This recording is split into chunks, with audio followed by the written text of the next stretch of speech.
Unrest Podcast.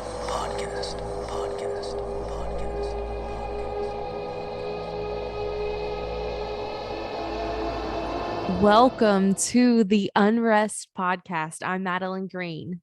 And I'm Caitlin Stansel. Thanks so much for joining us back here. And if you have not done so yet, go ahead, hit subscribe so you can get all the real life haunts as soon as they are launched. Don't want to miss. And again, it's October, so grab your favorite Halloween candy and listen up. Caitlin, tell us about those spooky dots that you're eating. So apparently Dots, the candy, they have, instead of like the rainbow colors or like strawberry, lemon, lime, blah, blah, blah, they have these that are ghost ones, and they're like this weird little green color, and they're so cute, but they're supposed to be mystery flavors. And I swear every single one I've eaten, like they all taste the same. But they're like the coolest green color. Cute. Yeah. And they literally look exactly like the picture on the box. And they're tasty, but like, you know, they're supposed to be a mystery and they just all sort of taste the same. I feel like it's kind of like the remember the Airhead mystery flavor? Right. Anyways, about our real life haunt while you're all here. This is a podcast about candy. No, so for today's real life haunt, I talked to a lady in Georgia, and she kind of shares with us something that she isn't sure what it is. Talk about a mystery flavor. Throughout her life, in many of the houses that she's lived in, she has experienced some sort of paranormal activity, bringing her to the house that she lives in now with her family. She's just had many things happen that she just honestly cannot explain. She kind of chalks it up to being a part of the house, which is pretty interesting. So take a listen. I have had experiences off and on since I was a little kid, but nothing like this when we moved into this house. My grandparents have an 1898 old farmhouse, and it was known as the Smith farmhouse, and it was long known to have a ghost or a haunting in it. And I grew up very close with my grandparents and spent a lot of my childhood in that house, and even lived there for a little bit. And so I've had a few experiences there when my dad was deployed. My mother and I was just a toddler, were staying there during his deployment. And I think one of my earliest memories was being about 3 or 4 and laying in the bed on my stomach and just feeling a person like grab my middle finger on my right hand, and just looking up, and it was just like a woman's face peering at me. I was little at the time, and I just, popped up and ran into the room, and I don't remember anything after that, but I just remember that feeling of somebody grabbing with 2 fingers, like the top and the bottom of my finger. And then fast forward, I think I was about 6 or 7, and I was extremely ill. And I guess I'd had a fever, but I had an experience where I realized that I was floating above my body. And I looked down and I could see my body and see myself laying in the bed. And at that moment, there was like all of these sounds, like a trumpet blowing and balloons popping. And it was like noise everywhere. And a lady put her hand up in front of me, and she said, "You are not supposed to be here." And I was back in my body. And my mom, even to this day, she's like, "That was really scary. You said you left your body." And I really just grew up like, happy childhood. It was, kind of a creepy house. And there were some things that happened to me when I was living as a teenager in the house. I lived upstairs. It was just a few things here and there. Everybody has had experience. So my mother and aunt grew up in the house. My grandparents moved into the house in the early, 1950s, and they fixed it up. It was abandoned. And they tell funny stories about how even the painters in town wouldn't finish the job. And, he had to, people were very, very creeped out in the house. And I've never seen anything. I would just experience things that would move or things that would happen. But my mother has seen something. My sister has seen a lady. My grandfather has seen a lady. My grandmother is completely unmoved by it all. She's like, whatever. It doesn't even faze her. She doesn't even give it any time. So, but we would all be very creeped out, and there's certain rooms in the house that were more creepy than others. But while I was living there, it was like there was just this like trifold mirror, and it if you can kind of like imagine it hung on the wall. It was heavy oak, full length trifold mirror, and you could open it up, kind of like a trifold brochure. And I would leave that mirror open. And I stayed up one night. I was about 18 years old, and I was reading late into the night, like reading a book or something. And that old mirror in that old house, it would creak when it opened and closed. And all of a sudden, I heard the creaking, and the right side of the door just slowly started to creak shut, and it would make this kind of like clang sound. And I was like, wow, okay, that's weird. And then the left side of the door started to creak shut, and it just clang. So the whole thing folded up on itself, and I'm just sitting there looking at it by myself, and I'm like, what am I supposed to do? Go get in the bed with my grandparents? Like, I didn't know what to do. Got under the covers, and I just tried to close my eyes and go to sleep. So it was just like those kind of little things that happened. And once I moved out of that house, I didn't really have any other issues. My husband and I, we got married, we had a baby, we moved out, and this journey into this house, it starts with us in June of 2013. We had been renting and moving from place to place. We had some fallout from, I don't know if you remember, the housing market, and we were finally ready to buy another home. And in June of 2013, we found this perfect house. In Jackson, it's just beautiful. It has all the amenities for us. It's private. It's, in the right location. It's the right size and had all the right features. And at that time, it's just my husband and I and our son, who was 12 at the time, and my father-in-law, and we had a dog and a cat. And this is like a mid-70s ranch. It has all the character. It had great projects for us to work on. And it even had the most important thing to my husband. It had a game room, like this very classic game room man cave that was just perfect for the guys. So we wanted that house, and we moved in, and it was great. We spent a lot of time in the game room. The guys, we would spend time listening to music or watching football and just kind of like hanging out together. It was kind of like the guys' time. It was like my father-in-law and my son, and we would just all have like a great time. We had a ping pong table in there and a pool table. My husband put up this huge big TV and a sound system, and it was just a really fun time we would spend all together in there. And there was never any sense of anything. It was just peace. Like, this was our place, and it was just perfect. But then that December in 2013, my father-in-law suffers this debilitating stroke, and he had been living with us for, I think, the previous 8 years. He had been with us a long time. So, he was certainly a huge member of our family, certainly a big part of a person who, when he had this stroke, it was devastating to us because he survived the stroke, but the damages were too extensive, and he couldn't come back home to live with us. And so he had to be moved to a care facility. Around that time, I guess it was probably about January of 2014, I became pregnant with my oldest daughter, Ariel. And during my pregnancy, I had this crazy insomnia, and I would wander the house in the night, and I would be cleaning or watching TV, and I'd just stay up through the night, and I just had no sense of anything. It was still very much peaceful. Nothing that I ever noticed. I never felt anything. There was just this peace, but there was also, this sadness that we had and this gap in our family because Danny just couldn't be home with us. And when Ariel was born, we felt like, she was born, and we really felt like she would be watching or following something with her eyes. And sometimes she would seem, as she got a little bit bigger, she got very clingy. She would seem like she would get scared about things. She heard things. She was very sensitive to sound. And then just her eyes just watching or seeing things, or supposedly seeing things that we didn't see. But I just really felt like this was normal, infant development stuff. And, it was all just very normal. And just before Ariel turns 1, her first birthday, in July of 2015, my father-in-law passes away. He passes away And it was shortly after his funeral that I started to notice little things around the house.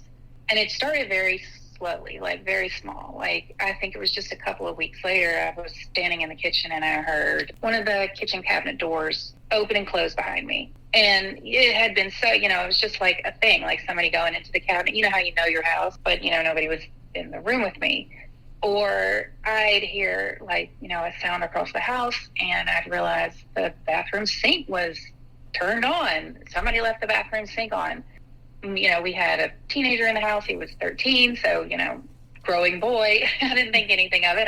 Andrew, turn off the sink. But little things like that, like our game room overhead light would just be constantly on. And I thought, I don't remember, maybe somebody left it on, or a door would be shut that I thought I had left open. So it's like little things where you think, oh, did I do that? Maybe I'm just losing my mind. Plus I had baby brain. I had a brand new baby. It was just little things like that. And then all of us started to smell some smells, like certain smells. My father-in-law was a big smoker, a cigarette smoker. He was a constant smoker, not a good thing, but he was a big smoker. He did not smoke in the house. We did not allow cigarette smoke in the house. But we would smell cigarette smoke through the house, like somebody's smoking. Who's smoking a cigarette? We could never locate from where it was coming from, and it would be gone, just like that. But then there was also this sweet smell of a perfume, like a certain woman's perfume, very sweet. We would smell that. And even, I don't even know if I should say this, you can cut it out, but my father-in-law would imbibe on certain, marijuana.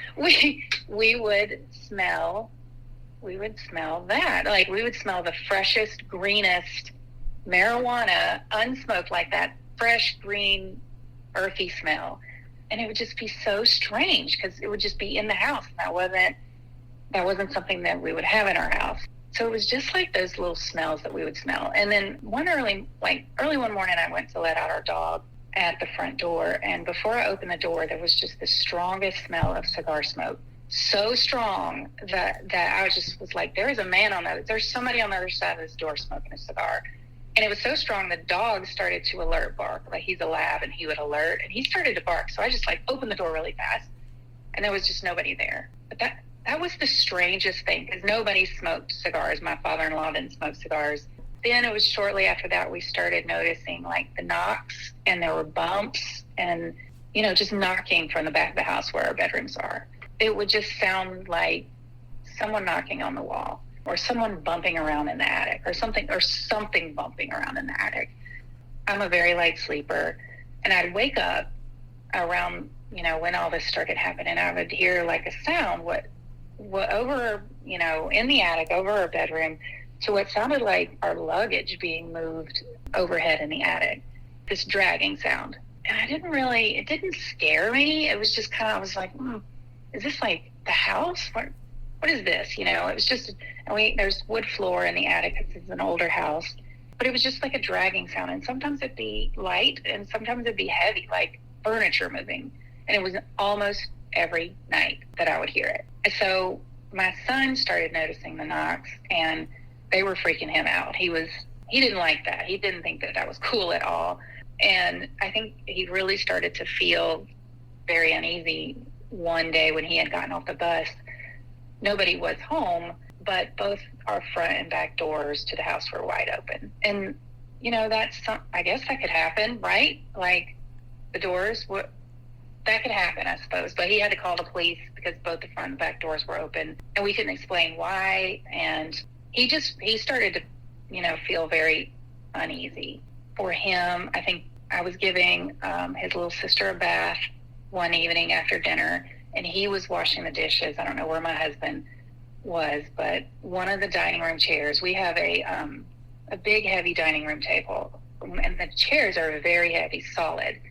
And one of the dining room chairs just flipped over backwards, just fell over backwards. Our pets weren't around. There was nothing hanging on it. And that really scared him. He was like, he was like, Mom, Dad, this happened. After that, he didn't want to be alone at home anymore, ever. And I was getting this kind of just this uneasy, uncomfortable feeling too. Like, I just no longer felt comfortable walking through the house at night. I didn't like having all the lights off. I started putting night lights everywhere. I started leaving lamps on in every room. It just was uncomfortable. It was like like, what is this? And of course, my husband is oblivious to all of it, right? You know, I'll ask him questions about it, and he's like, no, I don't notice anything. Nothing. Y'all, there's nothing to worry about. He was not worried about it. But then one night, the three of us were hanging out in the game room. You know, I don't know what we were doing, but I left to use the bathroom. And when I got back, my husband was like, ha, you think you're funny, ha ha. And he threw a ping pong ball at me. I was so confused. I guess a ping pong ball had been thrown at his head. Convinced that I did it, like as a prank, I left out of the room and threw it at him while he wasn't looking. My son pulled me aside and he was like, Mom, you know, this happened. You swear you didn't throw that ball at Dad, right? Did you throw it at Dad? And I was like, no, I didn't throw the ball at Dad. I swear I didn't. And I think to this day, Jeremy still thinks I did it. And so, but anyway, that's when we were like, okay, you know, something weird is definitely going on in our house. And, you know, it was after that things started to get more aggressive. I tried to do some research on the house.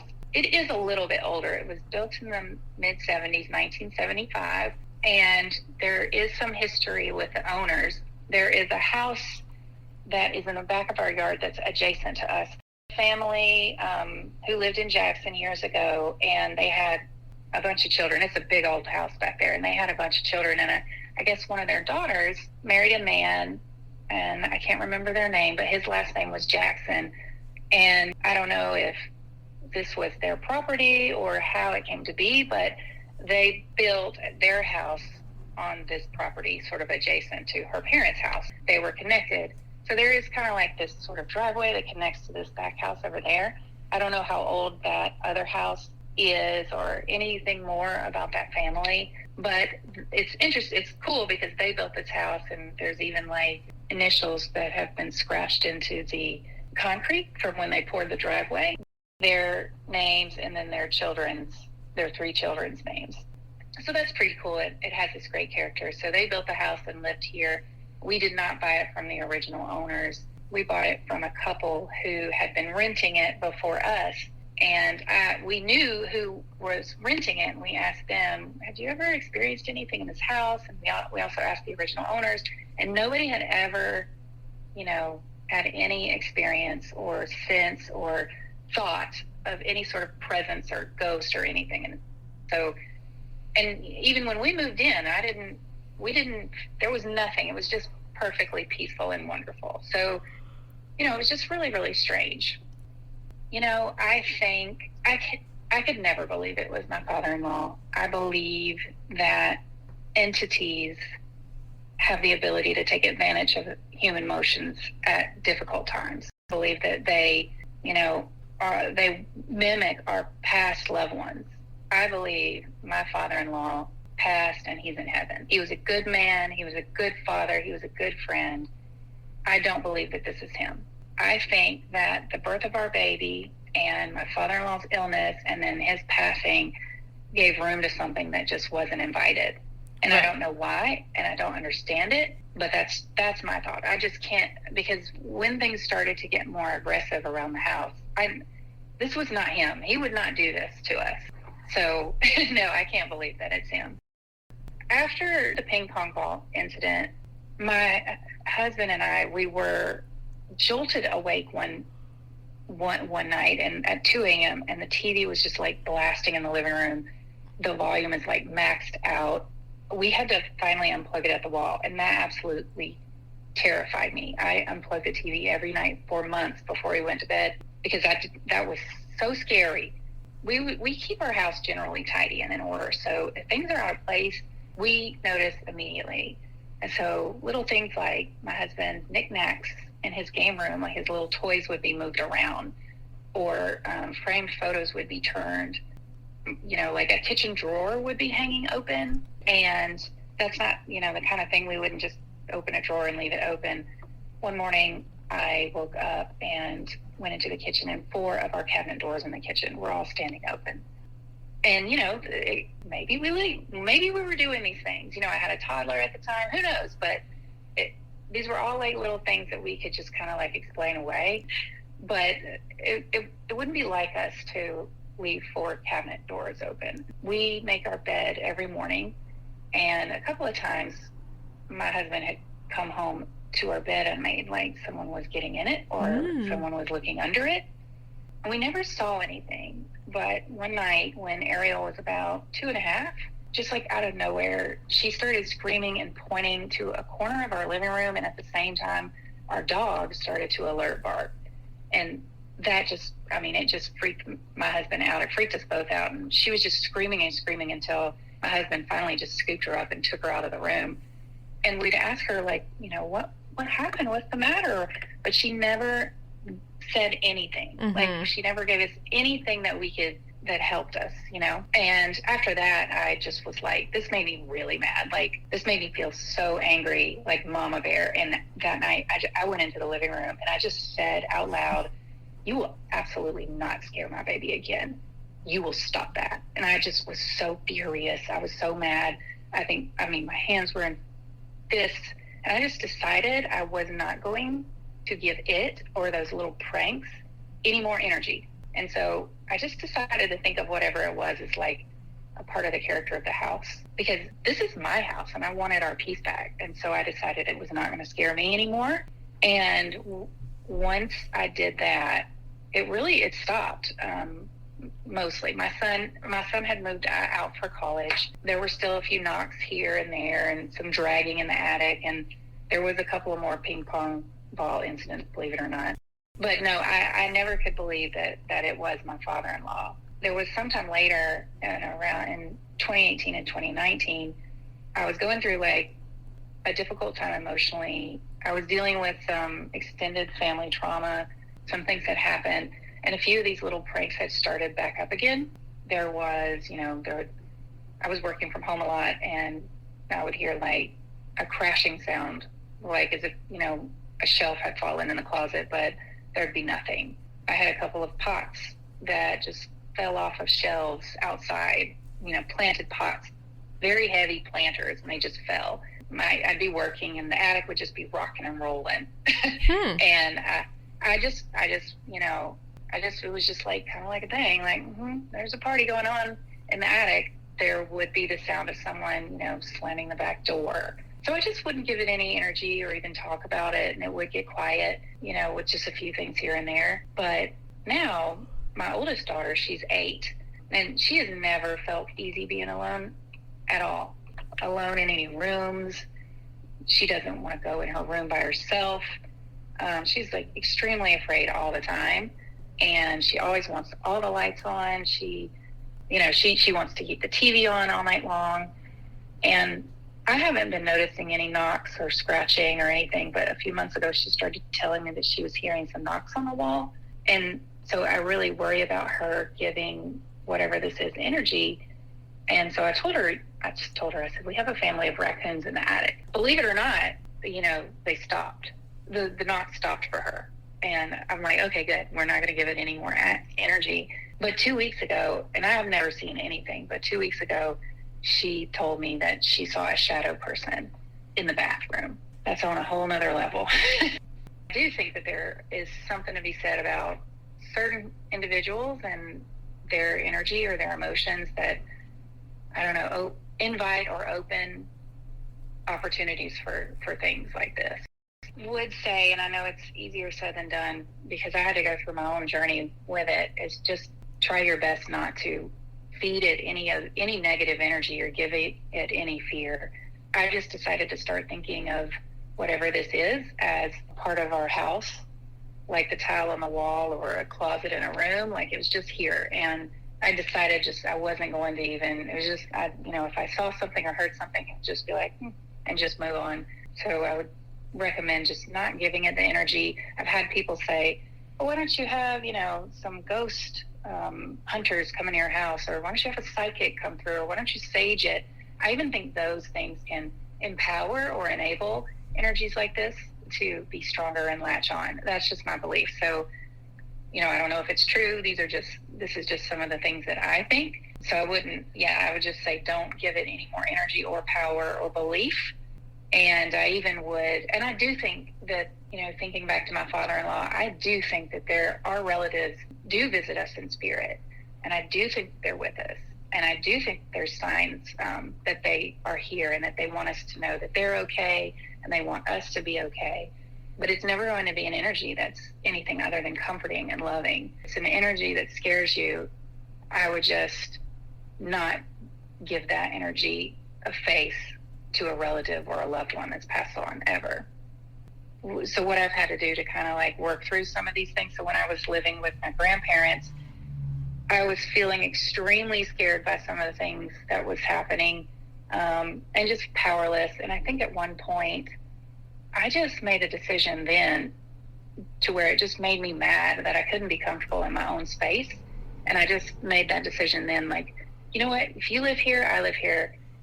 You're going to leave me alone, and you're going to stop scaring me. And after that, the thing stopped there at my grandparents' house. And of course, I moved out shortly, a few months later. But I think that there is something to be said in taking back your own human power and not giving way to the fear. I know that it's really, really hard to do. I think what's interesting about the story is obviously she is or has experienced stuff throughout her life. So she is sensitive to it. Is it necessarily something that has followed her from house to house? I'm not sure, but I do like the idea that she doesn't want to give it too much credit, if that makes sense. She doesn't really want to like confront it and give it, too much power. So she kind of just treats it as like, okay, it's a part of my house. It's a bit of the charm. I feel like that's an interesting way to look at it. I guess if you want to continue living there, you sort of have to have that. Well, and that's what makes it so tough is like, like she said, this is like their dream home. It had everything that they want. So of course you don't want to leave. And I don't blame her, Yeah, no, I think I love that so much. Just her whole thought about it, it's just a part of, this is where we live. This is what we deal with. And, it's just, we accept it and go about our day. Yeah. We're not going to let it kick us out of our own house, which I think happens so many times, and so I definitely think it's a good way to go about it. And if you haven't watched it yet, I think I've mentioned it on the podcast before, but CBS has this show called Ghost. It is such a cute show. It's like a comedy, but it's this couple. They're living in this house amongst ghosts, and the wife can like see them and interact with them. And it sort of makes me think of that just without the, I guess, real acknowledgement that those ghosts are around. So we're here at the end of the show now. So you know what to do if you want to send in your real life haunt. So if you have a story that you think our audience would enjoy or that we would enjoy, we don't care if they enjoy it, send it to us at the email. At the old email, the old email, the Unrest Podcast at gmail.com. You can also follow us on Facebook, like us there, join our Facebook group where we have a lot of fun interactive content. We'd love to see you over there. And we're also on Instagram and TikTok. And until next time, Unrest in peace.